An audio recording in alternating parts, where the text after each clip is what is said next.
Panginoon. No, one day, sineran po ako ng anak, isa sa mga anak ni Pastor Lito, si Brother Angelito rin. Junior niya naman, no? Kasi pangalan niya, Angelito rin. Eh. So, I don't know paano kami nadaan sa ganong usapan. Pero ang sabi niya sa akin, during that night, kasi mahilig magmotor yung anak ni Pastor. No, lagi akong sakay niya, dikit kami lagi noon eh. So sabi niya during that night daw, parang ang higpit daw ng yakap ko sa kanya. So according to his testimony, at ang sabi niya, paano kaya itong taong ito, pag hindi ko to siniran, baka mamatay ito sa impyerno. Diba? Kaya yung sabi niya, nung kami ay nasa kalsada sa tapat ng bahay namin, nakatambay kami. Uso pa nun yung mga tambay. Wala pa pong mga, minsan, gadget is pausbong pa lang. Pero ngayon yung mga tao hindi mo na makita sa labas dahil nasa bahay lahat. Nakatutok sa gadget po. No? Pero nung panahon na yon, medyo ilang years ago, early 2000s pa po, ayun, siniran niya ako ng Word of God. No? I still remember no, na I was actually, after ng usapan namin, I know 100% sure when I die, I'm going to heaven. Ang naintindihan ko clearly ang mensahe ng cross, no? At talagang right there and there, dun po sa kalsada, na kung saan kami nakatambay, kasama yung motor niya, ay nag-pray po kami at tinanggap po ang Panginoon bilang sarili ng tagapagligtas. It was not the perfect place. It was not the perfect time siguro, pero it was a perfect time indeed na nakakilala ako sa Panginoon. No? Kaya po after nun, ako po ay debotong Katoliko din po ako nung bata po ako. Sa aming subdivision po sa Crestview, no, kung saan din po nandun yung ating mahal na pastor, ay kami po ay naglilipat ng mga Mama Mary po. No, meron po kaming leader na matanda po doon na debotong Katolika, of course, no, Katoliko. And nililid niya po yung kagaya niyo po, ganyang mga edad, mas maliliit pa po. Nung kami po ay mga 12 years old, 11, 10, we are blindedly following the teachings po ng Catholic, no? And so from house to house, kami po ay nag-Hail Mary, kami po ay alam niyo po yung prayer ng Hail Mary, 1,000 Hail Mary, ganun po yung ginagawa namin, no? So, but thank God, dahil ako po ay isa sa mga nakakilala rin sa Panginoon, and someone was kind enough to share the Word of God to me. And naglakas ng loob, kagaya ng preaching kanina, no? Who will tell them? What believe our report? Sinong maniniwala sa amin? Mga kapatid, whenever you preach the Word of God, the Gospel, no? Merong maniniwala, merong hindi. May maniniwala pa rin dyan, at kahit wala mang maniwala dyan, praise God. Dahil hindi kanila ni-reject, ang ni-reject nila ang Panginoon.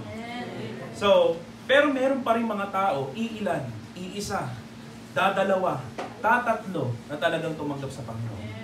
And alam niyo po kung ilang anghel ang nag-rejoice sa langit, napakarami po, yan po ang sabi ng Biblia. Kaya, I was so blessed, no? Nung nakakilala po ako sa Panginoon, I was trained under the leadership of Pastor Lito. May mga ginamit pong isa po sa mga ginamit is Pastor Ace, na pastor niyo po ngayon. He was my Sunday school teacher then, no? For how many years? And of course, yung mga iba rin na nag-go out na, na-sent out na, nag-start na, nag-pastor na po, ay mga ginamit din ng Panginoon para po ako ay dumaguin spiritually. No? So, discipleship, naging leader po ako sa young people at the early age din ng mga 16, 17. So, I think yung unang preaching ko, I went to Bible school also during that time. Dati may Bible school pa po doon sa Diadem, Maine. Nagtuturo po, kasama rin po si pastor niyo, nagtuturo din po doon. And kami po yung last batch na gumraduate po doon. No? So after noon, parang nawala na. But still, we are praying na sana ay mabalik yung mga ganong ministeryo. So, ginamit po ako ng Panginoon. And of course, no, whenever ang aking commitment po sa Panginoon, whenever po ay tayo po ay inatasan ng pastor na makapangaral ng salita ng Diyos, hindi ako tatanggi sa Kanya. Because who am I na tumanggi sa Kanya? Dahil ayan ay privilege. Yung privilege na binibigay na hindi sa bawat lahat ng tao binibigyan yan. And who am I to preach? But only by the grace of God. So, I was a preacher for how many years na po? So, I started preaching, I think, nung kag-graduate ko ng Bible school, parang 2016 na 2015, parang ganun na po parang almost and up by the grace of God for how many years ay ginagamit po tayo ng Panginoon, no? And we were also involved in the choir ministry. Sa media, kami din sa media. Kaya lang may na-train na kami, pwede na silang iwan, sila na, no, sa choir. And I'm also involved as a Sunday school teacher na po ako ngayon. Kaya hindi po ako nakapagklase sa Sunday school ko ngayon dahil nandito po ako. Pero praise God, amen? Meron naman pong pumalit doon sa biyaya ng Panginoon. And then, of course, no, yun, ginamit na kami ng Panginoon, kasama po yung may bahay ko. Dati ko pong ex-girlfriend. Ngayon ay asawa ko na po, no? We are in the ministry. We are so busy in the ministry, no? And God has blessed us. And surely in the future, He will bless us with children then, no? So, yun po, this is not my very first time to be actually invited. This is my first time locally kasi na-invite po ako sa Thailand to preach. Doon po sa missionary natin, si Pastor Peter Ribot sa Thailand. So, that time, nasa Vietnam po kami noon. Nalaman niya, nasa Vietnam kami. Itatawid lang naman po yun. So, pero nag-flight pa rin po kami. So, pumunta kami doon for the Word of God. And also, I've also experienced po na makapag-preach din sa Vietnam dahil may mga pastor na rin po tayo makakilala doon. So, this is my very first time sa ibang church na local po. And I'm very much excited. Amen? Kayo po ba ay ready na? Yes! Pag hindi po kayo mabilis mag-amen, matagal po ako mag-preach. Kaya pag alam nyo na, kailangan nyo mag-amen para mabilis mag-preach, no? Dahil ako po, pag si Brother UJ po, lagi sa church namin, si Brother UJ, mag-ready na ako ng kape dyan dahil ang tagal. Pero alam nyo po, no, napakasarap makinig ng salita ng Diyos. Diba? It's not about how short, how long, but of course, no, Sunday na nga lang ibibigay mo sa Panginoon. Iiksiyan mo pa. Diba? Hindi na nga tayo nagbabasa masyado sa Monday to Friday minsan. Iiksian pa ba natin, diba? Kaya pasalamat ako sa Panginoon, isa ako sa mga ginagamit din at ginamit ako ng Panginoon. And I hope this morning, I will be a blessing. And of course, I'm only the representative of our pastor. No? Kasi alam ko si pastor talaga dapat. But again, let's continue to pray for our pastor. So far, we are praying for him right now kasi nga, he wants to continue the operation na sa utak po yun, sa ulo po yun, the DBS operation. Because parang yun na lang po yung way na nakikita namin na maging maayos siya. Actually, we are still praying for the Lord's will. Kasi kailangan ng 1.2 million, no, for that operation. And we are still praying for the finances, no, and the will of God. So kung ipo-provide ng Panginoon talaga, baka kalooban talaga ng Panginoon na maoperahan siya. But para sa amin, sa aming mga, marami rin sa kapatiran ng church, no, ay kami po ay talagang against na. Kasi pag iyon ay, kumbaga, na-operahan siya, no, syempre hindi naman kagad tatayo na siya, okay na siya, di ba? Syempre kailangan bed rest siya or ilang months, nurse, di ba? May mag-aalaga sa kanya. So, kaya whatever the Lord's will, ang mangyayari, no? So please include them and include Pastor and his family for sa prayers ninyo. And kami po ay natutuwa na nandito kami. It's so nice to visit churches, no? Na para malaman namin na hindi lang kami nag-iisa. May kasama kami. And we are so glad. I'm so glad. I'm so blessed, no? Sa makita pa lang ang kapatira, mga kabataan dito. Nakikita ko dati yung sarili ko. No, ako po ay yung kayong mga edad, mga teenager po siguro kayo, no. So patuloy po kayo and even lahat po kayo dito. I'm so blessed, no. And last week po nakapag-invite po ako sa National University kasi nagtuturo po ako doon as engineering professor po nila. Nakapag-invite po ako sa biyaya ng Panginoon, 50 students, first time visitors, no. Yung mga members po nasa labas na po. Pero we are so glad because the Lord blessed us with so much visitors and most of them tumanggap first time sa Panginoon. Diba? Ginamit din ako mightily ng Panginoon. Kaya every week talagang dapat handa ka mangaral. Every time na nagtatawagin yung pastor, dapat lagi kang handa. Because it is our commitment not only to the pastor but also to God. Okay, so tayo po tumayo. I'm very much privileged po. Salamat po, Pastor Ace and family, Pastor, lahat po kayo dito for welcoming me, no, as your preacher for this morning. Buksan po natin ating Bible.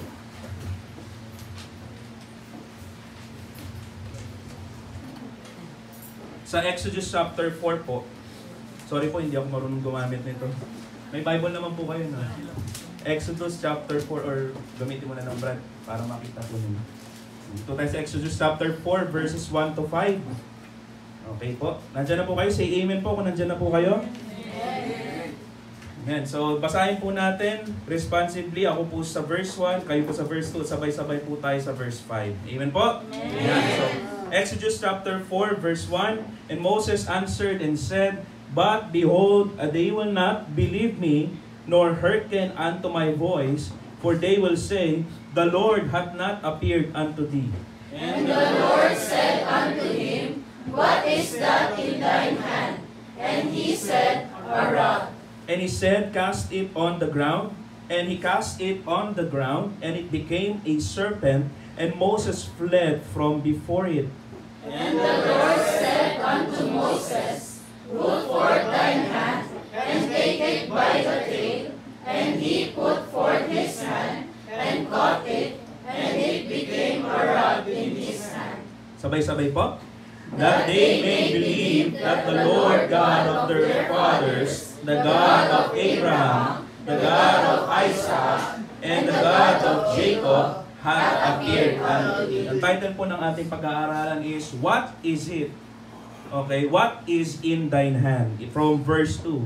What is in thine hand? Tayo po'y manalangin. Ama naming Diyos, muli po kami nagpapasalamat sa biyaya ninyo that we are gathered here today. Salamat po sa Discerning Word Baptist Church, Lord Father, for their faithfulness in you. At salamat din po sa salita ng Diyos na naipangalan kanina ni Brother James. Thank you so much for using him mightily. And patuloy po kaming humingi ng biyaya that as we study the Word of God, Lord Father, this morning, may you continue to bless us with your Word. May you continue to lead us with your Holy Spirit para maintindihan po namin kung anong mga pagpapala ang ipinipre-prepare niyo po sa amin sa umagang ito. Salamat po, Panginoong Diyos, for the faithfulness of Pastor Ace in this church. Sa inyo, Panginoong Diyos, na patuloy niyo po siya ginagamit. And may you continue to mightily bless this ministry alongside with his family, Panginoon, at sa mga bawat miyembro ng Discerning Word Baptist Church. Salamat po, Panginoong Diyos, for the time that we have and for the time that we can feast on your word. At bigyan niyo po kami ng open-mindedness as we study your word, Lord Father. At salamat po, Panginoong Diyos, sa una sa lahat, sa kaligtasan na binigay niyo po sa amin. Bagkat kung wala po ito, ay wala po kami dito. Salamat po, someone was compassionate enough, no, na mag-share ng salita ng Diyos sa amin. Kung di po nangyari yun, ay wala po kami dito. And we are here, Panginoong Diyos, to study and to present ourselves to you. And may your name be glorified sa lahat ng gawain, Panginoong Diyos. Salamat po sa pangalan ni Jesus. Amen. So, maaaring na po tayong upo. Medyo sinisipon po ako. Pag-pray niyo po ako, isang buwan na po. Hindi ko alam. Turn on and turn off ang aking sipon. No? Pero hindi yan makakahadlang sa Panginoon. So, ang title po ng ating pag-aaralan ngayon is, What is in thine hand? You know, in Exodus chapter 4, binasa natin, for chapter 4 verses 1 to 5, no? Ang ating Panginoon ay kinausap si Moses. And in chapter 3 pa, makikita din po natin sa buong chapter, doon po nagpakita yung unang calling kay Moses. Kilala niyo po ba si Moses? Diba? Si Moses is ginamit mightily ng Panginoon yan to lead the Israelites out of Egypt. Because, you know, di ba, after ni Joseph, di ba, sabi nung Bible, there arose no king who knew Joseph. So, nung namatay na si Joseph, okay, and yung mga Israelites were bound in Egypt, di ba? So, anong nangyari? Nakita ng mga Egypto o Egyptians na parang itong mga Israelites ay lumalakas na at mas gumagaling na sila kaysa sa amin, kaysa sa atin. Mas marami sila, mas dumadami na sila. Diba? Ang sabi ng Pharaoh na hindi nakakakilala sa Panginoon, ang sabi niya, pahirapan natin to. Yung mga Egyptians, diba? Kung ang kanilang work ay 8 hours, ay gawin natin 16 hours or much worse. Diba? So, and then what happened is that there was a time na talagang hindi na kaya ng mga Israelites, no, yung grabing pag-uusig o grabing pagpapahirap ng mga Egyptians sa Israel, sa mga Hudyo. Tama po ba? Yes. And then there come a time they cried upon the Lord, Lord, save us from this. No? And hindi nila alam, ang gagamitin pala ay anak din or manggagaling din sa Egypt. And that is Moses. Amen? And in chapter 3, we can see here, no? In chapter 3, buong chapter 3, kung paano tinawag si Moses in Exodus chapter 3, verse 2, And the angel of the Lord appeared unto him in a flame of fire out of the midst of a bush, burning bush. Diyan po siya tinawag ng Panginoon, no? And he looked, and behold, the bush burned with fire, but the bush was not consumed. It's a miracle. Diba? Ibig sabihin, nag-aapoy yung bush, pero parang hindi siya tostado. Mga kapatid, nakakita na po ba kayo ng ganon? Na umaapoy, no, nagliliyab na, yung inihaw niyong barbecue ay hindi natutusta. Diba? Ayan ay miracle ng Panginoon. You know, God's calling is always a miracle. When you are called by God, hindi ka karapat-dapat na tawagin ng Diyos para maglingkod sa Kanya. Pero who is Moses? Diba? Sino ba si Moses? Eh, ang sabi niya nga, who am I? No? Who am I? Para gamitin ng Panginoon. Hindi ako magaling magsalita, hindi ako marunong humarap sa tao, hindi ako marunong mag-preach, hindi ako marunong mag-lead, hindi ako marunong lahat ng papagawin mo. Lord, tapos i-lead out ko pa sila kay Pharaoh. Kakalabanin ko yung Pharaoh. Eh, pag kinalaban niyo po ang Pharaoh during that time, eh, might as well, tiklop ka kapag hindi mo kasama ang Diyos. Pero God was with Moses, and God called Moses. Amen. Kaya sabi niya in verse 10, and Moses said, I will now turn aside and see this great sight, why the bush is not burned. You know, God's calling is a miracle. When you are, everybody is called, you are saved, we are saved, mga kapatid, to serve. Amen? We are saved to serve. God has a greater purpose why God called you into this church. Alam niyo mga church ng Baptist, diba? Aminin natin, minsan hindi ka lakihan. Hindi ka lakihan. Hindi ka gandahan. Minsan nga, yung mga ibang Baptist talaga na malalaki, like, you know, Bethany, like, you know, Santa Mesa, yung Baptist, diba? Last week, we were there for the Soul Winning Conference. You know, yung na Loma, malalaki po talaga. Mga Baptist po yan. No? Pero, you know, ang maganda sa Baptist, nagtuturo ng tama. Amen? And when you really understand God's calling to you, why you are saved, why we are saved, the very purpose is soul winning. Not only soul winning, it's serving. Kaya natutuwa po ako sa inyo every Saturday. May report po kayo. 25, God save. Amen. Alam niyo po ba, kahit isa lang, sobrang saya na po natin. Amen. Bayad na, sabi ng isang kanta, just one more soul. Kahit isang soul lang would walk down the aisle. Lahat ng struggle, it will be all worth it. Amen? Yan po ang buhay ng calling. No? Eh si Moses, tinawag po siya ng Panginoon.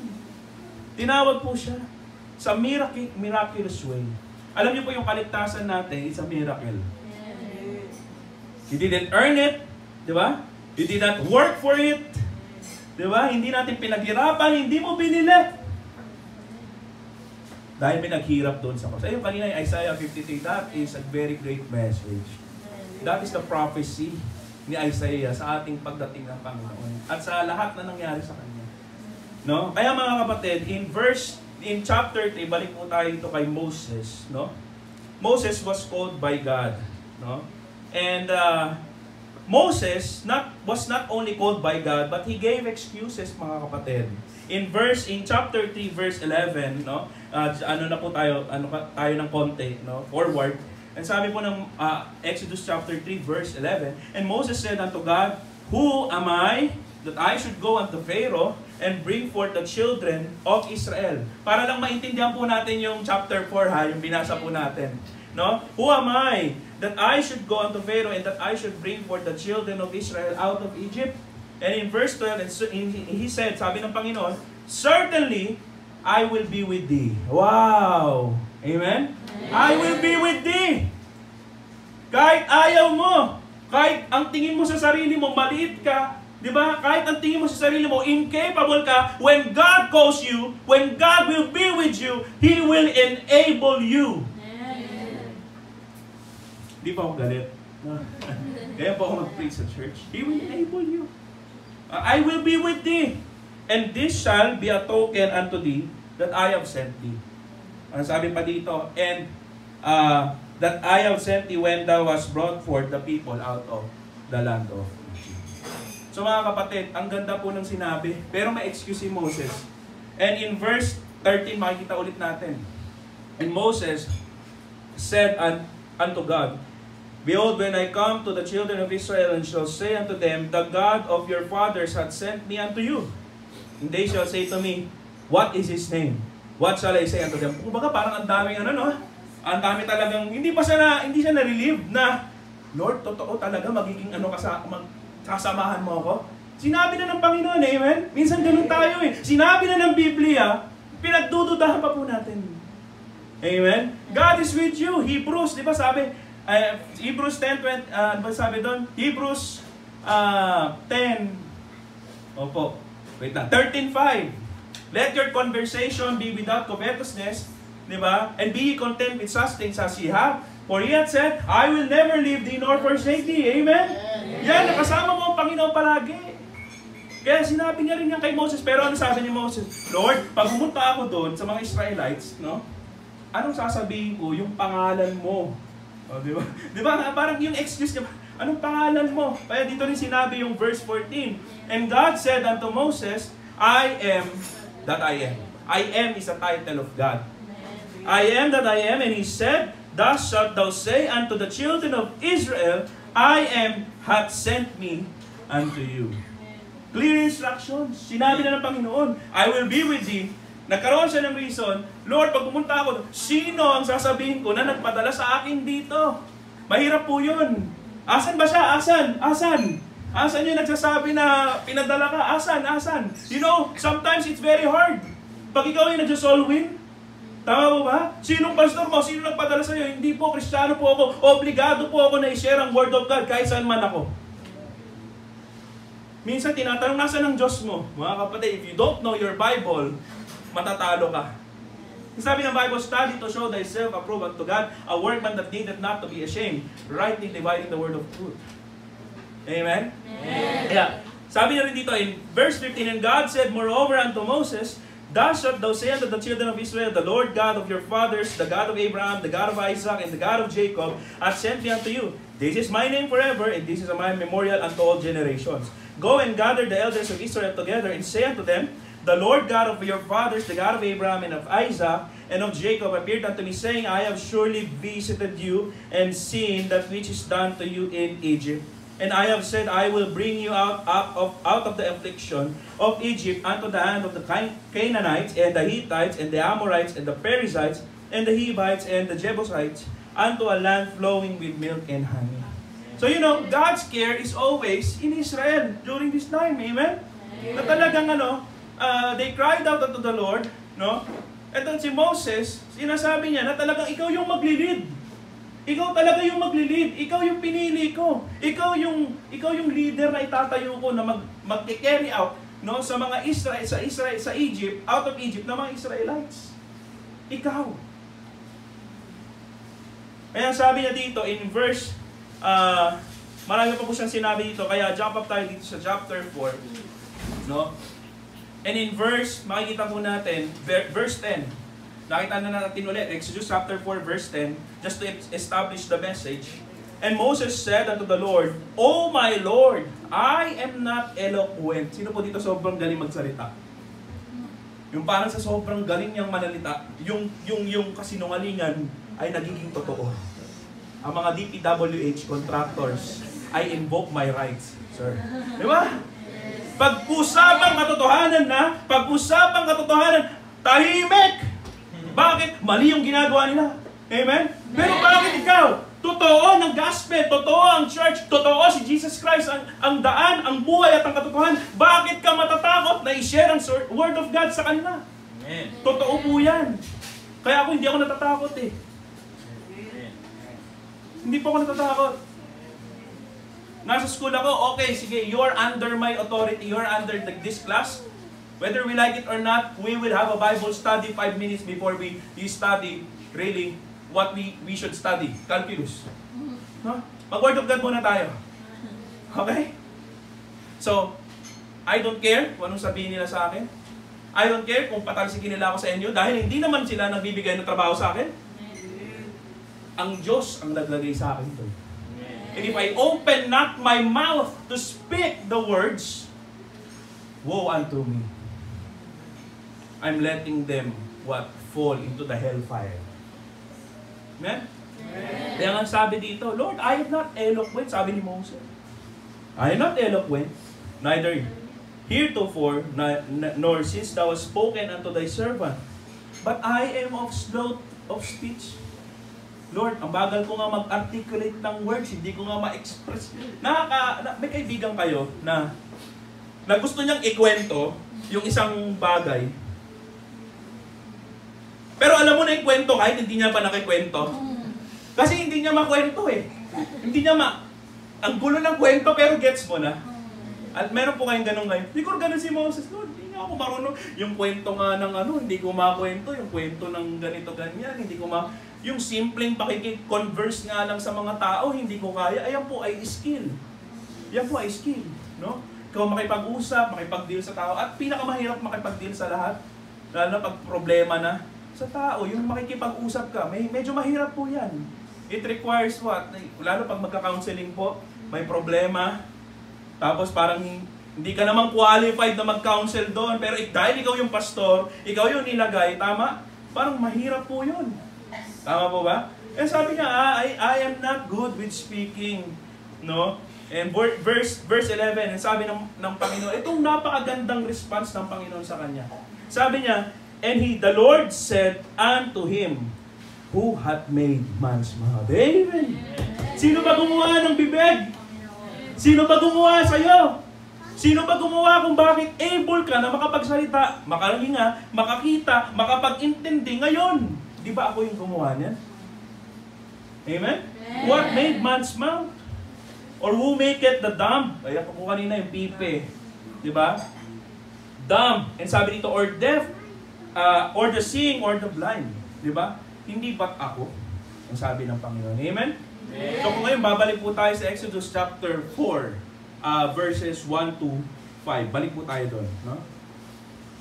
Tapos na po tayo sa introduction. Para lang maintindihan po natin. Okay na po ba? I have 5 points to share. I think 5 points. No? Sabi po ng Bible, and Moses answered and said, ito pa, but behold, they will not believe me, nor hearken unto my voice. For they will say, the Lord hath not appeared unto thee. Tamo, isa pa sa excuse na yun. Hindi sila maniniwala sa akin. Kayo ba pag nag-soul winning kayo po, mga kapatid? Nasa utak nyo na ba kagad bago nyo pa ibigay yung tracks, hindi ito maniniwala sa akin. Ngayon, kung nasa utak nyo yun, sasabihin nyo, hindi ito maniniwala sa salita ng Diyos, huwag na kayo mag-soul win. Amen? Diba? Kung yun ang thinking mo, no? Hindi ito magpa-prosper. Hindi, mapapahiya lang ako. Diba? Yan ang common fear. Tama po ba? Yan ang common fear. They will not believe. They will not... Sino nagsabi sa'yo? Sino nagsabi sa'yo? Amen? Alam niyo po, nung one time, nung nag-start pa lang yung church dito, sumama po kami sa soul winning para lang maikot yung lugar. And meron po akong, kasi kung sino lang naman, syempre mabigyan mo, di ba? May tao, bibigyan mo, talagang kung may time sila, pwede po ba kayo makausap, 5 to 10 minutes, isi-share ko lang po yung simple plan of salvation, kung paano po kayo pa pwede mapunta ng langit, di ba? So, one time, nandiyan po kami, ewan ko kung saan banda yun, may nabigyan po ako naglalaba. Di ba, syempre, Sunday or Saturday, di ba, laba day. Tama? So, nabigyan ko po, naglalaba. So, nung nabigyan ko po siya, sabi ko, Nay, habang naglalaba po kayo, pwede ba akong maging auditory? Or mag-share lang? Sige lang, maglaba lang po kayo. I-share ko lang po yung Word of God. 5 to 10 minutes lang. No? Shineran ko po, dito lang po, kasi banda dito lang po yan. Sa biyaya ng Panginoon, tumanggap siya. Eh hindi ko alam, parang may anniversary ata doon sa church na yon, sa amin, sa Maine. Dinala ni Pastor Ace. Sabi niya, Brad, ito yung na-share mo. Yung naglalaba, ikaw daw nag-share sa kanya. So ako tontuwa, syempre, hindi ko naman alam na sila pala, ay makakakilala, in the end, I don't know kung nabaptize pa siya, baka nandito po siya. Di ba? So sabi niya, pero at least tumanggap siya sa Panginoon. Amen. You may never know. You just have to share. You just have to stand up. You just have to say. John 14:6, John 3:16, Romans 5:8, Romans 3:23, Romans 6:23, Ephesians 2:8 and 9. All of those verses. Amen? Amen. Kaya nga, sabi ni Moses, di na kagad maniniwala sa akin yan. You know, pag ikaw po ay naglilingkod sa Panginoon, if you really wanted to be blessed by God, you must not have this kind of thinking, mga kapatid. Alam natin, surely ayaw niya. Ayaw niya talaga. Hindi ako qualified talaga. Parang hindi. No? And in verse 2, the Lord said unto him, ito na po, no? And the Lord said unto him, that will point us to the point number 1. The Lord said unto him, what is that in thine hand? Okay? Kayo po ba ay nakikita niyo yung significance ng sagot ng Lord doon kay Moses? Sa unang tingin, parang kumbaga, pwedeng mag-rebat, sabi nga. Pwedeng mag-rebat ang Panginoon. Katulad ng ginawa niya dito sa verse 10 and 11. What made man's mouth? Sige, sino gumawa? Ako, di ba? Pwede siyang mag-rebat ng ganun. Pero yung kanyang sinabi, ano yung nasa kamay mo? At yan po ang title natin. What is in thine hand? Ano ang pinagkatiwala ng Diyos sa kamay mo na pwede mong magamit for the advancement or the furtherance of the gospel, and not only for the furtherance of the gospel, for serving Him in this church for His glory? Amen. Ano ang nasa kamay mo? God has given each and every one of us a talent. Amen? Na pwede mong magamit. Sabi ng isang membro sa church, 30 years ng membro, 30 years ng Christian. Nung tinanong siya nung apo, sabi, lolo na pala, lolo kasi apo eh. Ano pong ministry niyo sa church?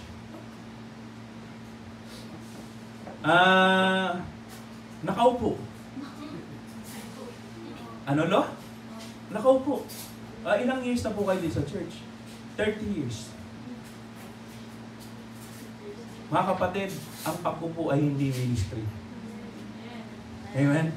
Ang pagpupo ay hindi ministry. Ang ministry is to minister to someone. To always, what? Sabi ng Panginoon, for I am not here to call the righteous but sinners to repentance. Nandito ako para to minister. Yan ang sabi ng Panginoon. And the Bible says, dito sabi ng Panginoon kay Moses, ano ba yung nasa kamay mo? What is in thine hand?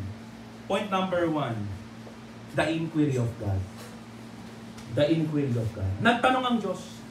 Pilosopo na naman, merong nagsasabi, kita mo na, hindi alam ng Diyos ano ang hawak ni Moses. So, ibig sabihin, hindi siya omniscient. No, hindi po. Kita mo na, nung nasa Garden of Eden sila, tinanong, nasan si Adan? Kita mo, hindi alam ng Diyos kung nasaan. Hey! It's not the explanation. The explanation here, God is asking Moses for him to realize na meron kang hawak. And you can start with what you are, with what you have. Ang hawak niya ay rod. Ano ba yung rod? Ano ba yun? Wala namang silbi yung rod eh. Tama ba? Tama? Noong una wala talaga.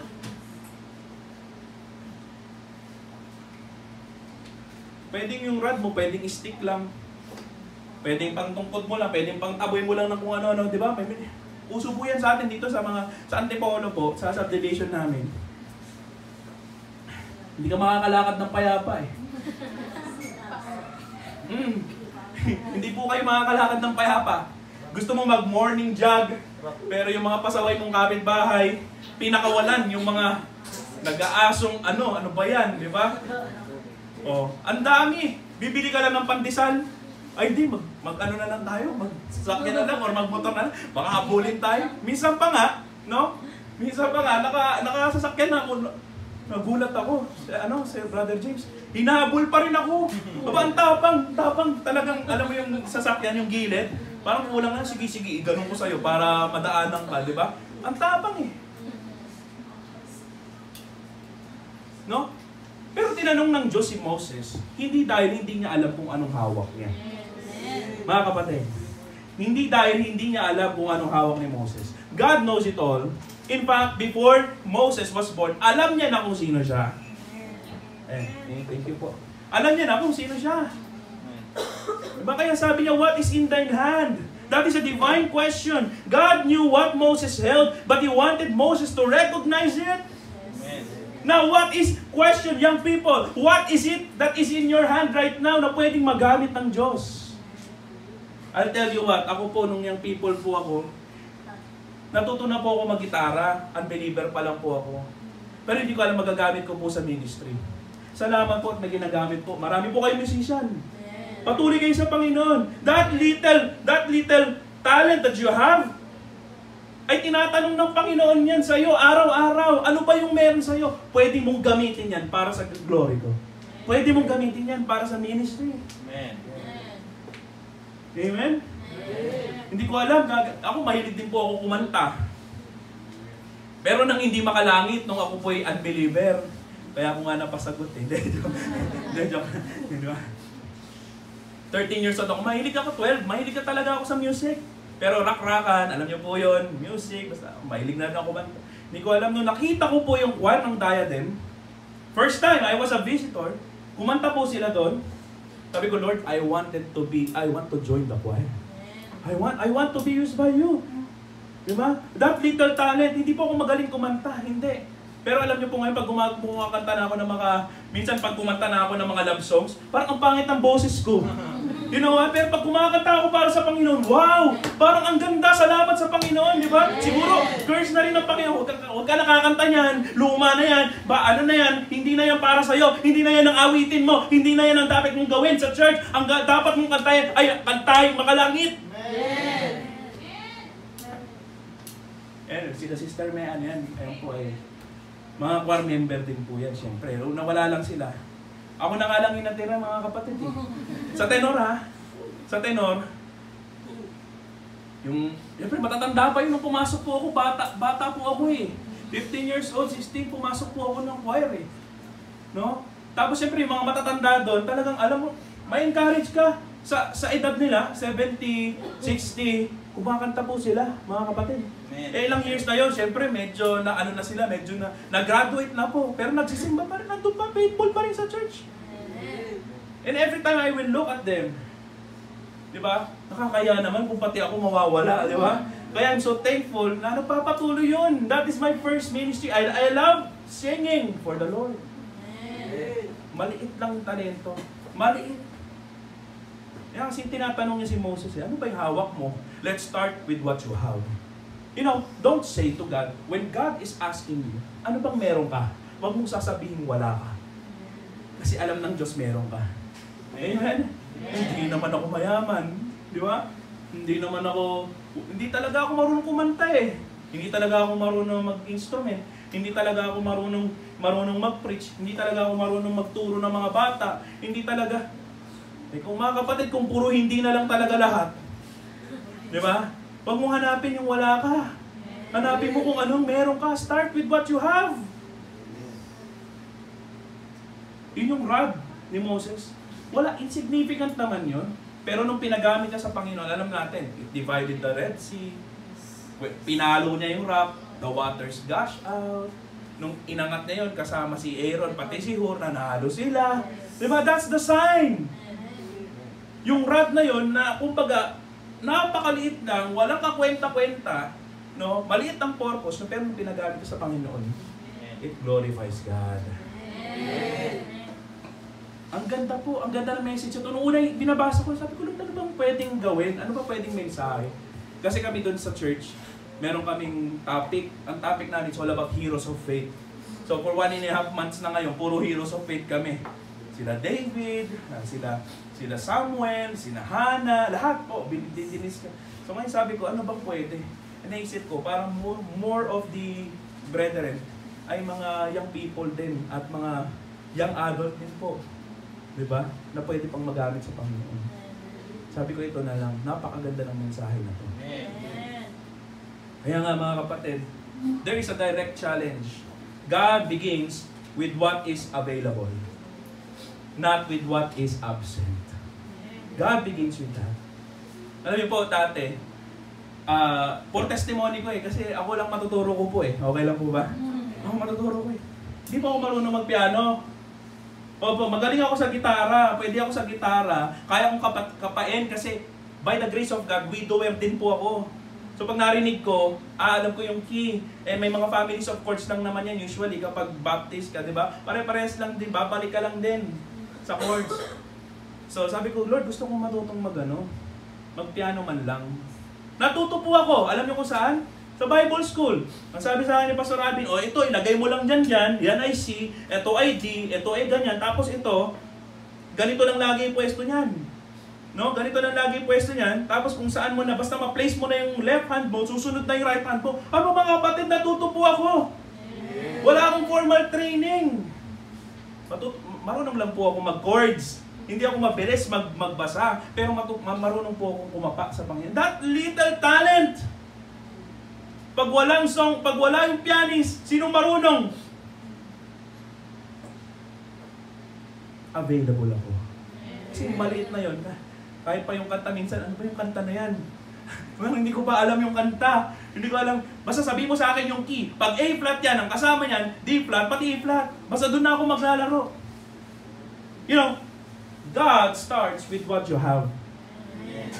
God will start with what you have. God often uses ordinary tools of our everyday lives for His glory. Diba? Minsan, natatanong natin, ano bang pwede nating magamit? Kahit yung napakaliit na meron ka, pwedeng gamitin ng Diyos. Pwedeng gamitin ng Diyos. So don't ever look down on yourself. When you are called by God, God will mightily use you. Point number 2. Nandun po kayo? Kaya po ba po? Ano po, medyo matagal po talaga ako. No? The insufficiency of man. Okay? Sabi ng Bible in verse 2, chapter 4, Exodus chapter 4, verse 2, and the Lord said unto him, what is that in thine hand? And he said, syempre sumagot naman siya, ang sabi niya, arad. No? It is a rod. A rod is just a stick. Lifeless. Powerless. Amen? It's just a plain rod. Wala namang buhay yun Yung nakakita na po ba kayong stick naglakad? Hindi, wala namang ganun, di ba? Alam niyo po ba, yung kwento ng feeding of the 5,000? Tama? Feeding of the 5,000, di ba? May nagka-argue pa po doon. Brother James, may nagka-argue doon. Nung umupo daw yung mga 5,000, yung family, no? Ano daw ba yung inupuan nila? Carabao grass o... Kasi maraming type ng grass Carabao grass or Bermuda. No, sabi ko, pampihira yung pa talaga yung nakita nyo sa pag-aaral ng Biblia. Ang hindi nyo nakita, ang miracle ng Panginoon na ginamit 2 isda, 5 tinapay, pinakain ng 5,000. Yun ang blessing doon, mga kapatid. Yung rod, ano ba yan? Ano ba yung hawak mo? Diba? It's just a plain rod. It's a picture of weakness. It symbolizes Moses' what? Weakness and inadequacy and limitation. Totoo naman na si Moses, talagang talagang hindi niya kaya na mag-isa lang siya. Totoo po yan. No? Kaya ang totoong ministeryo ng Panginoon, pag tumayo yan, naglilingkod sa Panginoon, hindi niya sasabihin, kaya ko na yan. Hindi ko kaya, kundi ang Diyos ang sasama sa akin at mag-enable sa akin. Wala po tayong pastor na gano'n, na mayabang na I don't need you. I can win souls for Christ. I can preach. No! Ang mga taong tinawag ng Panginoon, at first they are not willing. But when they understand that it is God who calls them, binigay nila kung anong meron sila, na mahina sila, na hindi sila ganong kagaling, pero pinagaling sila ng Panginoon. Ano yung po ba natin, nagpipreach ako? Lahat po ng sasabihin ko po sa inyo, nung nag-start po ako, nakasulat po lahat yan. Kasi ganun kami tinuruan sa Bible School. So, nakasulat po lahat yan. Nakasulat. Tapos pag sisigaw ka, kailangan Brad, nakakapital yun. Tapos nakabold ka. Pag sasabihin mo, sisigaw ka, totoo po yun. Totoo. So when I preach, yung aking outline po ay 10 pages, 15 pages, Kasi lahat ang sasabihin mo nandun Tama? Makikita nyo, tinitignan ko yung old outline. Wow, the Lord has been great to me. The Lord has increased me. I just have to be willing. Amen. I know I'm inadequate. I know in my own capacity, I cannot serve you. I cannot speak, Lord. I cannot, pero willing po ako, willing ako. You know what? If you have the willingness in your heart to be used by God, God will multiply whatever little rod that you have right now. Hindi po ako nagsisisi nun na napaggamit ako sa Panginoon. Amen. Hindi po ako nagsisisi. Walang pagsisisi. Sa kasalanan lang ako nagsisisi. Siyempre, talagang talagang pag nagkasala ka, di ba? Kailangan humingi ng tawad sa Panginoon. Kristiyano ka, alam mo na yung tama, di ba? Hindi naman tayo perfecto, tama? Sabi ng isang member, bakit ka pa pupunta ng church? Kung minsan naman, yung lumalabas sa bunganga mo, minsan hindi maayos, di ba? Hindi tayo pupunta ng church dahil perfecto tayo. Pupunta tayo ng church tayo dahil may sakit tayo at kailangan natin magamot ng Word of God. Amen. Yeah, let them say what they want to say. Diba? Let them be. They cannot understand you, mga kapatid. They cannot. They are of the world, you are in Christ. The word will love his own. Sabi ng Bible, they hated me. Diba? Sabi ni Kristo, diba? Talagang, they hate me. He is despised and rejected of men, a man of sorrows, acquainted with grief. He came unto his own, but his own received him not. Diba? Mga tao may sasabihin sa atin. Kakanta ka sa church? Magsa-soul winning ka? Magbabastor ka? Magiging worker ka sa church? Magiging preacher ka sa church? Hey! If someone says, if someone doubts, don't listen. Don't listen to them. Don't listen to them. Listen to God. You have a rod. Anak, may rod ka. Pero without me, walang kwenta yan. No? Moses was weak. Like Moses, we often feel we have nothing but weakness. Napipil nyo ba minsan yan, mga kapatid? Parang parang wala nangyari dito sa soul winning. Parang lahat na lang ng binigyan ko ay tumatanggi. Parang turo ako ng turo sa Sunday school. Parang hindi lumalago itong mga... Your job is not for them to grow. It's the Lord's job. You just have to be faithful in what you are doing in the church. Siguro kung nag-stop ako maglingkod sa Panginoon, matagal na akong patay. Ano pa purpose ko? Hindi ako ginagamit ng Panginoon. Mga kapatid, ang pinakamalungkot na buhay, kapag hindi mo ginamit yung buhay mo para sa Panginoon. Amen. You don't have to be a pastor. You don't have to be a preacher. Pero if you are a lady, you are a professional in your field, o mga young people, nasa school kayo, i-share mo si Jesus. Maghingi ka ng wisdom sa Panginoon. Lord, I have the desire to share, I have the desire to invite, pero bigyan niyo ako ng wisdom kung paano ko gagawin yung discarding yun. Bigyan niyo ako, Lord, gusto ko silang masharean. Ano po, dati nasa FTU ako, nagba-Bible study po ako doon thrice a week. At yung message ko ng Monday, hindi ko pwedeng ulitin ng Wednesday, hindi ko pwedeng ulitin ng Friday. Nagagather lang kami sa canteen kasi aircon yung canteen. Masaya doon, mag-Bible study doon, di ba? Aircon eh. Oh. So hindi ko pwedeng ulitin yung message ko ng Wednesday, Friday, Monday. Bakit? Kasi meron dong isa, paulit-ulit, lagi siya, present siya. Present, kaya pag inulit, Sir, bro, ba't pa ako ba? Ate, pare-parehas lang naman tinutulungan, di ba? So I was challenged. I was really pressured, no? Talagang nag-aral ako. Talagang I seek guidance from pastor, I seek guidance from yung talagang nagba-Bible study na. So kasi hindi pa naman ako masyadong marunong, pero willing ako. I know the truth. I can preach the gospel sa kanila. Pero hindi naman pwedeng laging gospel. Tama po ba? Amen. Kaya sabi ko, yun, sa biyaya ng Panginoon, nagawa naman sa biyaya, pero of course, hindi man sila pumunta ng church. Hindi man sila talaga naging miyembro ng church. Pero I did it for God. Mga kaklase mo, sasabihin sa'yo, anong Bible? Diba? Naka-ano na po ba kayo noon? Anong Bible? Ang pag-usapan natin dito, babae. Ang pag-usapan natin dito, lalo pag college. Aba, kung saan kayo dadalhin yan, mga kapatid. Kaya if you are not careful, if you are not protected by the Word of God, naku, Kailangan maano na kayo, mag-groom nga talaga. Mag-groom sa salita ng Diyos. Tama po yun kung sa salita ng Diyos. Pero kung sa kung ano ng bagay, o dapat entitled ka, dapat ano ka, dapat pag ikaw ay nag-college na, magreklamo ka sa teacher mo kapag 3 yung grade mo ha. Mga entitled yung mga estudyante. Sir, bakit dito yung grade ko? Meron akong estudyante, sabi sa akin, ano na, ang klase ko 9 to 11, differential equations, parang calculus din po yun. No? So, 9 to 11 ang klase ko, 10:30 dumadating siya, class. Mga kapatid, class tuloy. 10:30 dumating. Every meeting namin, ganun po yun, every meeting. Edi, ano na, here comes the judgment time. Siyempre, midterm, finals, okay na. O sige, computer na tayo ng grades. Alam niyo yung mga professor, hindi naman yan namin personal eh. May mga righteous na talagang, ito talaga yung in-input, ito talaga yung in-output mo. Alangan, di ba? Eh di sana hindi na ako nagturo. Eh ako, pag nagturo pa naman ako, all out ako. All out. Kasi that is how you should behave as a Christian. All out ka. Paano mo sila mawiwin kung mag-roleta ka lang, nakaupo ka lang, turo ka na, ito na yan. Tapos yan, ito na, uwi na tayo. Paano mo mawiwin yan, di ba? Dapat somehow, pag sinabing si ma'am ganito, si sir, talagang ano to. So, fast forward. Bagsak siya. She came to the faculty. Siyempre minsan, andiyan po ba si Mr. Abat, Sir Abat, Engineer Abat. Tawagin ko, sabi ng secretary. Yes, sabi ko.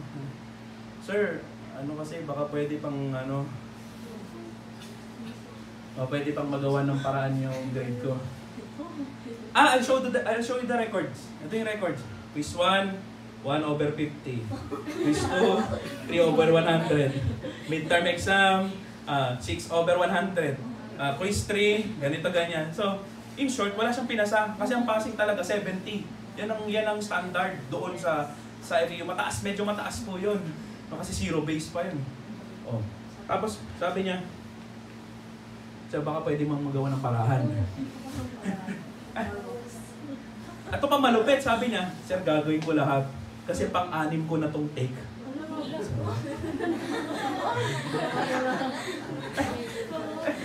Sabi ko, hindi ko pang-anim mo ng take. Hindi parang nagpa-masteral ka na dito. Master mo na to, di ba? Di ba? Tama ba? And then minsan, di ba? Tapos, hindi ako nag-attendance kasi lagi akong late po. Galing ako Antipolo, Manila. Lagi akong late. May time pa na madadrop na po ako pero exempted na ako sa subject. Dahil lang sa late, madadrop pa ako. So sabi ko, pag naging professor ako, hindi ako mag-attendance. Bahala kayo dyan kung anong oras kayo pumasok kasi ganun sa college. What matters to me, your output. So, pang-anim ko na po ito. Sabi niya, pang-anim ko na. Naman pala eh. Pang-anim na pala natin na take eh. Bakit lagi kang 10:30 na lang, 30 minutes na lang, matatapos na ako sa kakadarating. Sabi kong ganun. Sir, kahit ano gagawin ko. Kahit ano? Hindi mo mabibili ang grade ko. Hindi mo mabibili. Hindi mo mabibili. Anong point? Integrity. Amen? Honest. Pag magiging honest lang talaga tayo sa ating sarili, hindi tayo karapat-dapat gamitin ng Panginoon. Sino ba yan? Sino ba tayo? Sabi ng Bible, we are all as filthy rags sa harapan ng Panginoon. And to study the context of that, filthy rags yan po yung ginagamit nung panahon nila. Alam niyo na po, sa mga babae, pag meron po ang babae, yan ang description sa atin. But we are washed, we are sanctified, the Lord died for us, the Lord died for you and me. For the cross, He cleansed us with all our unrighteousness. Sabi ng Colossians, pinatawad niya lahat ng kasalanan natin, and the Lord laid on Him the iniquity of us all para magamit ka. Amen? And yet, sasabihin mo, Lord, I don't have anything. I don't even have a rod. No, you have Christ. I'll tell you what you have. You have Christ. Amen? Ano si Kristo? Kaya yung people ka, nagpapaawit ka, sing on! Nagpipreach ka, preach on! Nagtuturo ka, teach on! Gusto mong i-press on yung switch? Press on! Medyo ako lang. Masyado kayo seryoso eh. Diba? Kaya nga, ang ganda maglingkod sa Panginoon. No?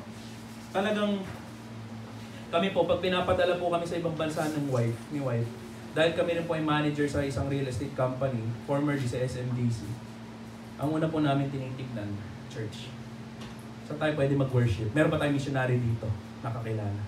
And I'm so blessed, no? Na kahit nandun kami sa ibang bansa, we are absent sa church, but present kami sa ibang church, na missionary naman namin, hindi namin nabe-bless po kami. Amen? And just like this, absent man kami doon, pero present kami dito, it's a great blessing. Amen. Yung iba, tuwang-tuwa kapag absent eh. Hindi na makapunta sa church, okay lang, umulan lang, hindi ka na pumunta ng church, parang kang asin na natunaw.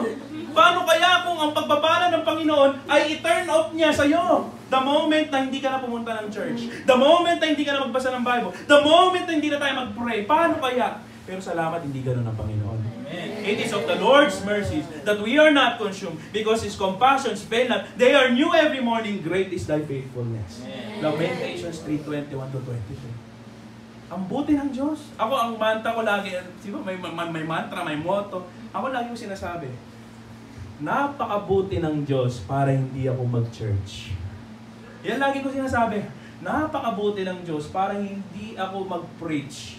Napakabuti ng Diyos sa akin para hindi ako magpatuloy sa church, maglingkod sa Panginoon. Kung yun na lagi natin iisipin, mga kapatid, walang a-absent dito.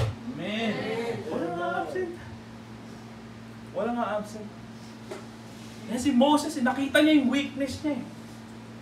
Pero yung hindi nasa kanya yun, nasa Panginoon. Amen? Amen. And in verse, point number 3 tayo, not only the inquiry and the insufficiency of men. Mga kapatid, pag sa atin lang, hindi natin kaya. No? But the immensity of God, the power of God.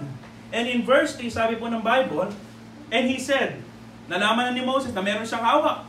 Mamaya, hindi niya pa ma-realize kung anong hawak niya eh. Kung hindi siya tinanong, di ba? In verse 4, and he said, cast it on the ground. Okay? Cast it on the ground. At alam natin, yung rod, nung kinas niya sa ground, ano po nang sabi? And he cast it on the ground and it became a serpent. So ibig sabihin, yung rod na walang buhay, yung rod na stick lang, yung rod na walang kwenta, nung hinagis niya, at the commandment of our Lord Jesus Christ, ay naging, serpent. Wow, miracle po yan. Alam niyo po, ang isa sa mga paborito rin kay Moses, yung dry wall, yung sila po ay lumakad sa Red Sea. Kapipreach ko lang po yan last Sunday about Moses din. No? Yung naisip ko yung mga isda, pwede naman, baka mga isda gumaganon-ganon sa gilid, hindi sila makatawid, di ba? Kasi dry wall eh. Sabi ng Bible, it's a wall between them onto the left and onto the right. And the Israel, walk through the dry ground. Amen? Amen. Kita mo, kung hindi nagpagamit si Moses, hindi malalabas ang mga Israelita sa Egypt. Kung hindi ka magpapatuloy sa gawain ng Panginoon, maaaring yung mga pinagpipray mo na loved ones ay hindi maligtas. Amen. Amen? Kung susuko na lang ako, hindi naman nila nakikita yung faithfulness ko. Hindi naman nila nakikita yung sigasig ko. Hindi naman nila ako pinapakinggan sa gospel ko. Hey, don't stop praying. Just do the work of God. Just be faithful. Because you may never know when the Lord will part the sea for you. Amen? Amen. Eh, mga Israelita nun, sabi niya, Lord, dead end na. Red Sea, dead end. Hindi marunong lumangoy yung mga yun eh. Kasi ano yun eh, battered wife yun eh. Bakit battered wife? Lahat ng pangangailangan ba ay binigay ng Panginoon sa kanila? Di ba? Sa likod, nandun si chariot. Dami. So ngayon, dead end na sila. Yung sabi ng Panginoon sa kanila, go forward. Diba? Hinati ni Moses. At anong gamit niya? Amen? Yun yung gamit niya, mga kapatid. It's the power of God. At the command of God, yung rod, pagkahagis niya ay naging serpent. You see? Sabi ng atheist. Di ba ang atheist naniniwala po na everything came from nothing. Tama ba? Everything came from nothing. Aba, taas ng pananampalataya po nila, mga kapatid, no? isa pang statement ng mga atheist. Sa pang statement ng mga atheist. Okay. Yung may buhay, nag-start sa walang buhay. Tama po? Yun kasi sabi ng explanation nila, talagang nag-collide, nagkaroon ng Big Bang, and these particles became such and such as this until planets were formed, until ayan na yung MMJ-sa, yung Mercury, Venus, Earth, Mars, diba? And then the Sun, and then all of a sudden, the Earth is perfectly placed in its orbit, okay? And then perfectly balanced to support life, and then nagkaroon na ng mga species. Eh, ganun yung explanation nila, tama po ba? If you really study it, hindi nila sinasabing directly ganun, pero in a nutshell, ganun. How can life exist from non-life? Tama po ba? The rule of science is very simple, mga kapatid. Kapag ikaw ay living organism, di ba? You use energy to live. Pangalawa, you are able to reproduce. Meron pang organism na hindi able mag-reproduce. Wala po, lahat po nagre-reproduce yan. Kaya ang mga tao, humayo kayo at magparami. Ang dami na natin, di ba? Mga Pilipino, 100 ilang population na, di ba? So kasi yan ang characteristic. And pangatlo, ang living organism, nag-grow. Pero yung unggoy, hindi ko matatanggap. Nakapatid ko yon. Nagaling ako doon. Dahil mas pogi naman ako doon. Hindi ko matatanggap yung kapatid. May mga philosophy teacher sa college, tinuturo nila yon. Oo, binabanggit nila yon. Sinasabi nila yon. Meron pa ako naging teacher sa philosophy, sabi niya, bakit ba ginunaw ang Sodom and Gomorrah? Ay wow, nagising ako. Nakakaantok yung topic, pero nung narinig ko yung Sodom and Gomorrah, sige, game! Diba? College po ako nun. Nagpa-Bible school po ako nun. Ginajuggle ko po yung engineering, pati Bible school. Sa umaga, engineering, pag-uwi, aral po sa Bible school. No?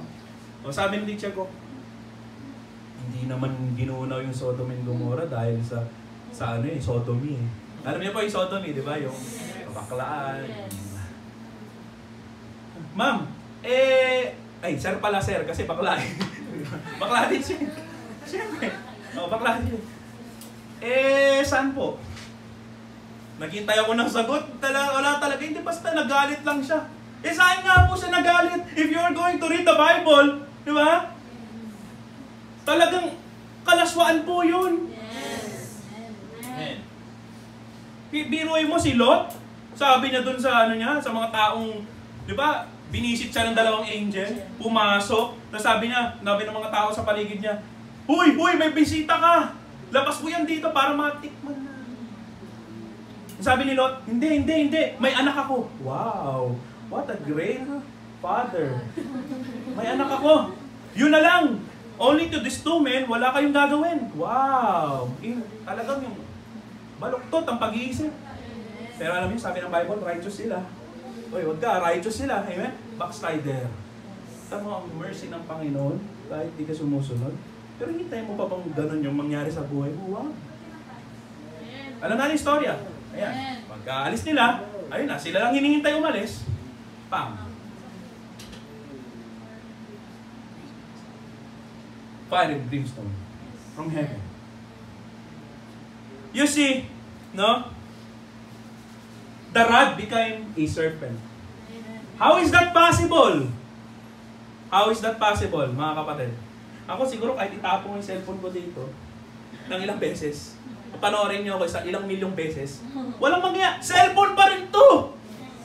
Amen? Cellphone pa rin. Kahit anong gawin kong pagmimiracle dito, walang mangyayari.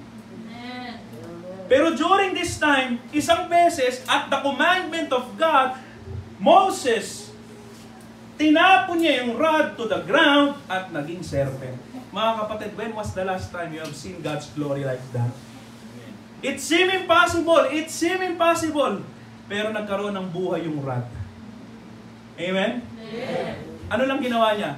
Willing lang siyang sumunod sa command ng Diyos. Tama? Amen. And you will see great things when you obey God. You will see great miracles. You will see great blessings if you obey God. Amen.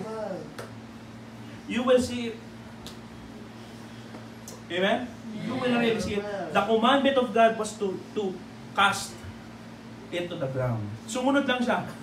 May pangalawa, the change of the rod, it became a serpent, showing who is real, who is God is talaga. Showing God's power and God's authority. Nung tinapon niya at naging serpent. Tama po? Ang galing. Hindi po kayo na-amaze dito. Yung minsan, di ba, binabasa lang natin ito na parang, okay, tinapon niya yung rod, tapos wala nangyari, di ba? Pero alam niyo po, ibang klase yung atake sa akin ito. The commandment of God is clear. The change of the rod is clear. And dahil sa pagsunod niya sa Panginoon, alam natin yung story, di ba? The continuation of the miracles. The same rod became the parting rod in the Red Sea, Exodus 14:16. The same rod became the provision rod when he gash out yung rock, di ba? At nagkaroon ng tubig. The same rod is naging prevailing rod nung nakikipaglaban sila sa mga kaaway nila. Whenever na bumababa yung rod, natatalo sila. Whenever na tumataas, umaangat sila, mga kapatid. That is the power of God. Amen. The immensity. Sabi ng isang kanta, how big is God? Diba? Mas malaki pa siya sa buong universe. Yet small enough to what? To live within my heart. Amen? Yan ang Panginoon. The immensity. Diba? Nagpo-Pokemon ba kayo? Diba sa Pokemon may minimize yung muli. Napasok pa talaga eh. No? Dati kasi nagpo-Pokemon ako yun. May skill doon na liliit siya. Tapos lalaki, liliit, lalaki, may gano'n, di ba? I don't know. Pero anyway, in order for you to see God's power, cast your rod to the ground. And what is that ground? Sa panahon natin ngayon, the ground is the church. The ground is the church. Marami sa atin, meron ka, alam mong meron kang kakayanan, alam mong meron ka na talento, alam mong meron kang kaunting treasure, alam mo na meron kang time, pero hindi natin kinakas sa ground. Sinasarili lang natin, amen? Ako lang po ba ang guilty? Lahat tayo guilty. Pinipigilan natin. Pagdating sa gawain, pigil. Pagdating sa mga ibang bagay, all out tayo. May field trip. Ay, alas 10 pa lang. Kahit alas 5 yung alas 2 pa lang. Meron pa tayong basketball fellowship. Ay, kahit hindi ako ma-attend ng church, a-attend ako kasi may basketball fellowship. Ay, hindi ko po kaya kilala. Hindi ko po kaya kilala. Oh. Ang aga eh. Prepared ako. Lahat meron ako. Meron ka ba niyang ganyan? Oo, lahat meron. Dinala ko na yung almusal ko. Pero bakit pagdating sa gawain, mga kapatid, medyo parang, hindi ko sinasabing medyo, pero parang gano'n na rin. Parang napitigilan yung pagcast natin sa ground. Diba? Yung commandment ng Panginoon. Amen? Now, if you're really going to realize it, diba? Lahat ng meron ka sa Diyos eh. Amen? Lahat ng meron tayo sa Diyos eh. Ginawa nga tayo ng Diyos eh. Don't you ever say na pag naging successful ka na, kayo, may accountant dito, di ba? Gusto maging accountant. May engineer dito, may arkitekto dito, or the future architect, the future engineer ng DPWH. Ay, wag naman. Wag naman ha. Oh, future doctor, future nurse, future, ano pa, professor, lahat. Kung ikaw man ay maging ganyan, kung pagpalain ka man ng Panginoon, don't you ever forget that it is God who put you in there. That it's the reason, God is the reason you became, or kung ano yung nakuha mo ngayon. It is God. Huwag mo sasabihin, lakas ko yan. Hindi. Moses, hindi niya lakas yun. Nag-obey lang siya sa Panginoon. O itaas mo yung rod mo, nahati. O basta itaas mo lang yan, huwag mo hayang bumaba, mananalo kayo. Nanalo sila. I-cast mo sa ground, naging serpent. Amen? Kaya nyo pa ba? Kasi pwede ko na pong tapusin. Alam niyo po, masarap makinig ng salita ng Diyos. Last month, nung nag-birthday po ako, nag-celebrate po ako sa Cebu. Para lang ma-encourage po kayo. Nag-celebrate po ako sa Cebu. Ang plano ko lang po doon talaga, libutin yung north to south. Ikutin namin yung wife. So, naikot po namin by the grace of God. Pero kulang pa rin yung oras namin. So, hindi namin alam, yung si wife, mayroon siyang pastor na pinsan sa Cebu. And they are having yung World Missions Conference. And then, yung flight namin, hindi na namin sinakyan pa uwi. Nag-book kami ng other flight. Kasi nandun kami para makinig ng Word of God. At alam niyo mga kapatid, 5 days. From morning to evening. From Mondays, Tuesday, Wednesdays, Thursday. Sunday ng evening kasama. Several pastors nag-preach. Yung mga missionaries. From all over the country. No? And we were there. Sabi ko, Lord, this is the best birthday na binigay niya sa amin. Accidentally, hindi namin alam. Nandun pala yung pinsan niya, mag-host ng Word Missions. No? Lord, this is the best birthday. About 30 preachings in just 5 days. Wow. Amen. Amen? Amen. Ay, mga young people, malakas kayo. Mag-aral kayo ng Word of God. Mag-aral kayo. Amen? Do your best to really study. Andyan ang mga pastor, andyan sila Brother Jay, ang magdi-disciple sa inyo. Amen? Amen.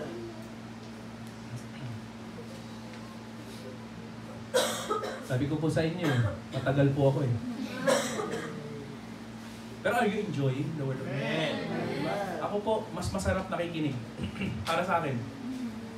Mas masarap yung nakikinig na parang, kumbaga, parang nakapikit ako, pero hindi natitulog ako, ninanamnam ko yung salita ng Diyos. Diba? Ang sarap, no? Pag Kristiyano ka, meron kang desire sa salita ng Diyos. Yan ang pinakaunang bunga, mga kapatid, malalaman mo ligtas ka talaga. Meron kang appetite sa mga spiritual na bagay. Amen. Mga kapatid, kung wala yan, baka ang sabi ng Bible, you are reprobate, bastards, and not sons. Ang isang manifestation na ikaw ay mananampalataya, you enjoy the Word of God. Amen. Ang maganda sa Baptist, walang sinisingon. Amen. I believe this church preaches the truth. Amen. Diba? Yung iba, alam mo, kapatid, pagpapalain ka ng Diyos, mahal ka ng Diyos. Okay, pero kahit magpatuloy ka dyan sa kasalanan mo, okay lang. Ganun ang mga preacher, diba? Hindi nila sinasabi yung kasalanan. Hindi nila pinapoint out ang hell. Hindi nila pinipreach na na yung mga mali natin na dapat natin salaminin sa salita ng Diyos. Diba? Ganyan ang maraming church, iba. Hindi tunay na church yun. Amen. Kasi ang tunay na church, nagtuturo ng tunay na salita ng Diyos. And number 4, second to the last, not only the immensity of God, but also the intimacy with God. In the intimacy. So makikita natin mga kapatid in verse 4, and the Lord said unto Moses, no?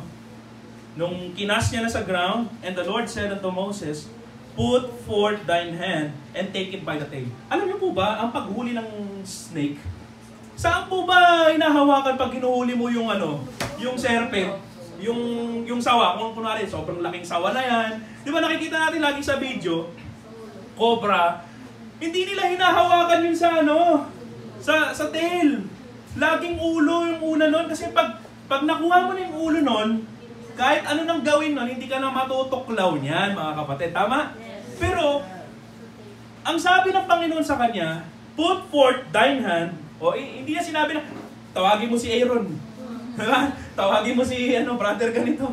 O tawagin mo si Sabi niya, ikaw, inuutosan kita, kunin mo by the tail. Amen? Put forth thine hand and take it by the tail. Alam niyo po, kung ikaw si Moses, Lord, naloloko ka na ba? Tama po ba? Ba't kukunin yan sa kanyang buntot? E di pagka-buntot niyan, e di tinuklaw ako niyan, e di dedo na ako, Lord. Sabi mo, gagamitin mo ako eh. Diba? Tama ba? Make sense? Make sense? Pero alam nyo, si Moses, kahit na sinabi sa kanya ng Panginoon, kahit na alam niyang dangerous yun, alam nyo, that is the first step of obedience ni Moses din eh. Nagtiwala na siya sa Panginoon dahil nung nakita niya, kinas niya sa ground, yung rod niya naging buhay, kaya rin ng Panginoon. Basta susunod lang ako kung ano sasabihin niya, gagawin ko. Amen? At kinuha niya, walang nangyari sa kanya. It became a rod ulit. Tama po ba? Mga kapatid, minsan, no? It involves intimacy with Christ para talagang lubusan mo siyang pagkatiwalaan. How close are you to Jesus? How close are we to His Word? Are we fellowshipping sweet with God? Amen? Diba? Nagtitiwala ako sa Panginoon, pero Sabi ng isang kapatid, nagtitiwala ako sa Panginoon ha, pero, depende. Di ba? Titiwala ako sa Panginoon. Pero tataya ako ng loto. O, di ba? Tama? Nagtitiwala, nagpipray ako sa Panginoon. Talagang pinagpipray ko. Ang tiwala ko, Proverbs 3:5, trust in the Lord with all thy... Pero, bakit may pero? Pero may reservation. Tama ba?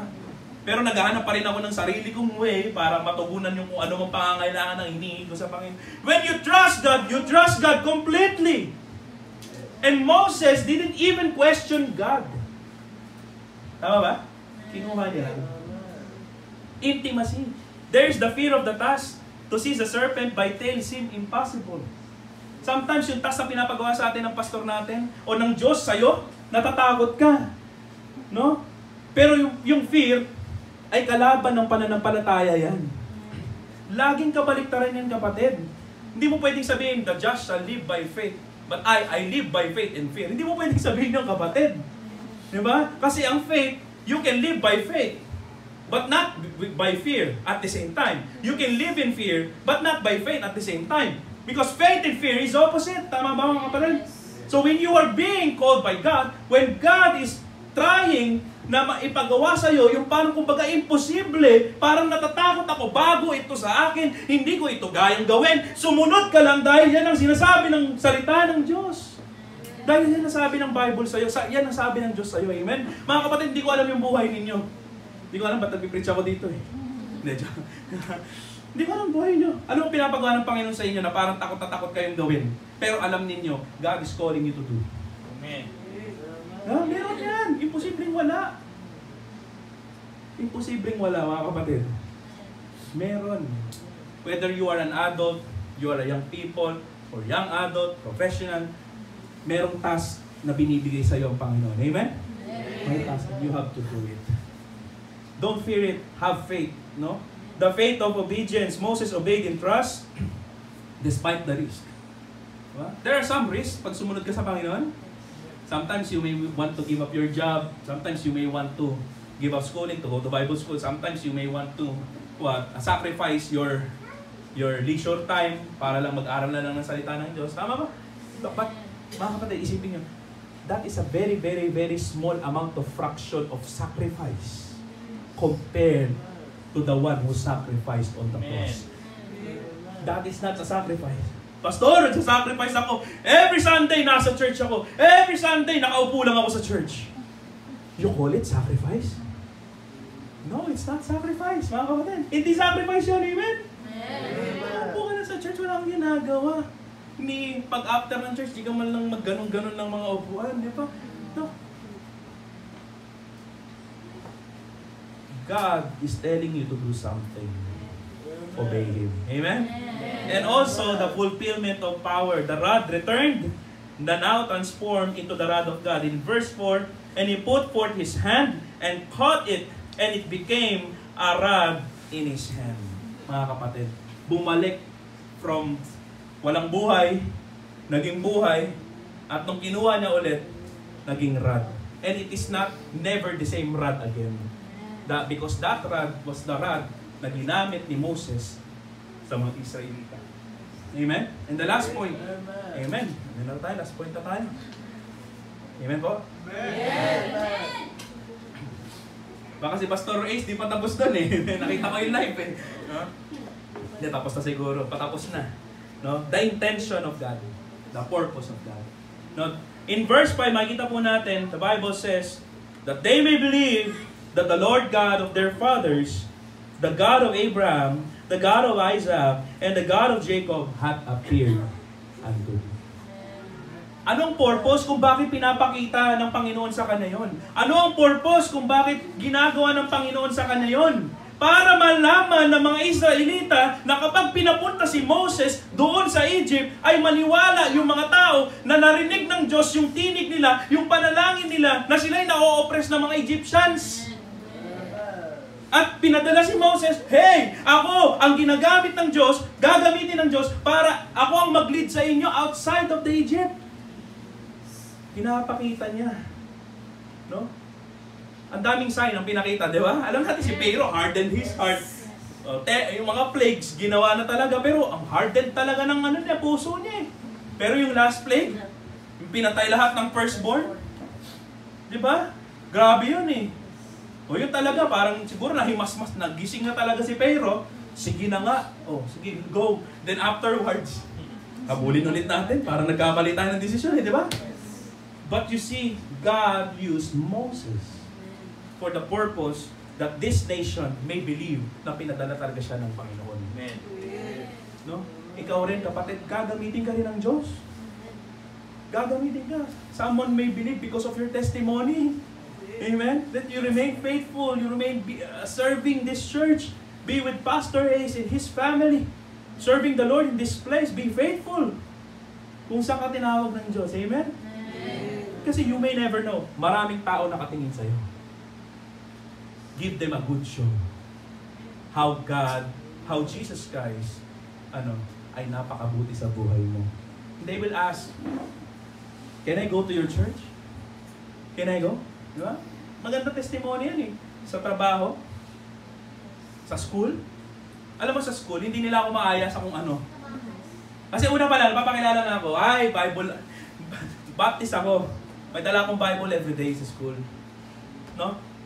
So kung yayayain niyo ako sa inuman niyo, sa mga walang kakwenta-kwentang bagay niyo, hindi ako sasama dyan dahil walang purpose. Hindi, sir, iwiwin ko sila. No! ikaw ma-influensya niyan. Sooner or later, di na Bible hawak mo. Bote na. Diba? Amen. Separate! Pag alam nila Sunday, hindi mo maaaya yan! Nasa church yan! Amen? Nasa church yan! Ganon kami eh. Talagang excuse na talaga ako. Wala kang text, wala kang papagawa sa akin, walang mangyayari kasi nasa church ako. Hindi kita masasagot at wala akong balak na sagutin ka dahil mas importante sa akin ang gawain ng Diyos kaysa anumang bagay. Dahil it is the day of the Lord. Kaya sasabihin mo, blessing yung work mo pero may Sunday. Medyo, po yun? Tagilid po yun. Tama ba? Sabihin mo, blessing yung ganito mo pero nilayo ka na sa gawain na kami. Medyo tagilid po yun. Ang tunay na blessing, the blessing of the Lord, it make it rich, and He addeth no sorrow with it. Proverbs 10:22. Amen. Pagyayamanin ka ng totoong pagpapala ng Panginoon. At kapag alam mo pagpapala talaga ng Panginoon yan, walang halong yan. Puro talaga yan, masaya ka talaga. Di ba kasi yung iba, yes, thank the Lord, nagkaroon na ako ng job. Pero, ang day off ko may Sunday akong pasok. May Wednesday din akong pasok. Thursday ba ang prayer meeting yan? May Thursday din akong pasok. Or, di ba? Wala na sa church. How can you call it a blessing? It's not a blessing. No, but thank God, Moses, obeyed. Di ba? He persuaded the people. The signs were to prove God's presence to Israel. 10 plagues. Proving the power, the rod demonstrated that deliverance was by God, not by Moses. And promoting faith when others saw miracle, they believe in the Lord. Kaya mga kapatid, kung ikaw ay faithful, magpatuloy ka. Amen? Magpatuloy ka lang. Kung hindi ka pa sold out sa Panginoon, ako na nagsasabi sa inyo po, when you give your life to the Lord, ang blessings, hahabulin ka. Pero that should not be your only motivation why you are serving the Lord. You are serving the King of Kings. You are serving the Lord of Lords. Why? Because first, you know kung sino ang Panginoon at minahal ka niya, binigay niya ang buhay niya para sa iyo at it is time for us to give back our life for Him. At kahit gawin mong mapaglilingkod, everyday ka pa maglingkod, all throughout your years, I will tell you, hindi pa rin sapat yun sa kung anong ginawa niya doon sa cross. Napakalit na ng buhay natin, di ba? 60 years, 70 years, pag-blessing. Ano ba naman yung maliit na time na i-google natin para sa Panginoon, di ba? Na magamit tayo ng Panginoon so that others may see Christ in us. Ganun yung nangyari. Ikaw ang gagamitin ko, Moses. Ikaw, papakita mo, papakilala mo kung sinong Diyos ako sa kanila. Kasi, to be honest, talagang, pasaway talagang Israel. Di ba? During the time. Even, sabi nga niya, ngayon di ba? They reject. Kaya ikaw ang gagamitin ng Panginoon. Amen? So let us pray. Heavenly Father, salamat mo, Panginoong Diyos, sa inyong mga salita. We thank you, Lord Father, for the preaching of the word, for the life of Moses, for using him, Panginoong Diyos, for your glory. And I thank you also for the opportunity na kami po ay makapakinig ng iyong mga salita, makapag-aral. We thank you also, Lord, for the privilege na binigay ni Pastor Ace sa amin. May you continue to bless this church, Panginoong Diyos. So, salamat po sa biyaya ninyo sa pangalan ni Jesus. Amen. Amen.